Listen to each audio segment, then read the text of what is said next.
In their descriptions, Plato and Diodorus are emphatic that Atlantis was originally a very pious or righteous civilization.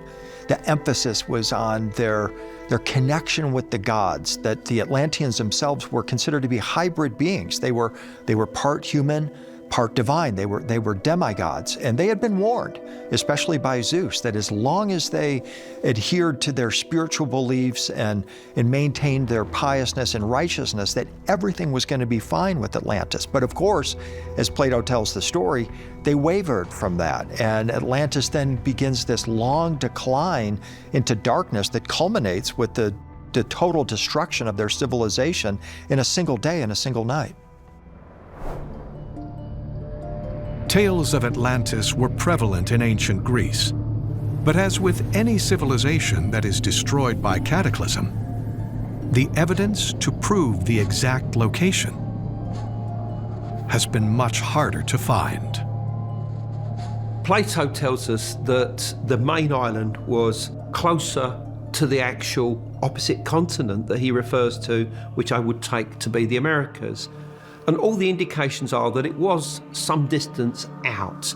And we can say this because he says that where the sunken land of Atlantis was now these mud shoals, in other words, very shallow areas of sea that a vessel could very easily get, grounded on this mud.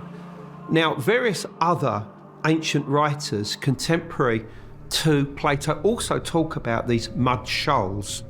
And they add something very vital about them, and that's the fact that this area was also covered in seaweed. And this tells us that we are dealing with the Sargasso Sea, a massive area between the Azores and the Bahamas, quite literally covered in seaweed. Well, when I started to research Atlantis, and I started looking at it from a scientific point of view, the geography and the geology, and saying, okay, is it plausible what Plato recorded?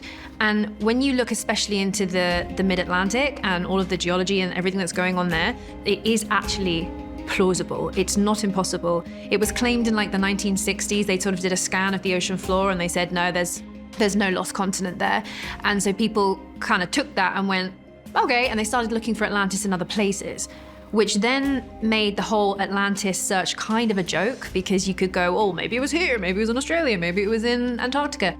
And people stopped looking in the original place that Plato said it was. But if we refocus back to that whole area and look at what went down, it turns out that, yes, the middle of the Atlantic ridge is an extremely volatile area. It's on this sort of trifactor of 3 plates. They all meet right at the Azores. It's this incredibly delicate place, and if any natural global catastrophe was going to happen, I would not want to be there, because it's the place that if any island was going to sink, it would be there.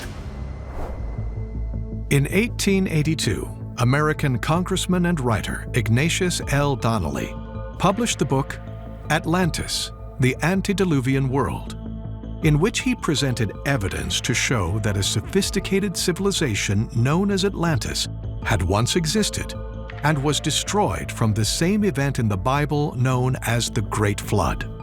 He based this theory on both Plato's descriptions of Atlantis and the date of its destruction.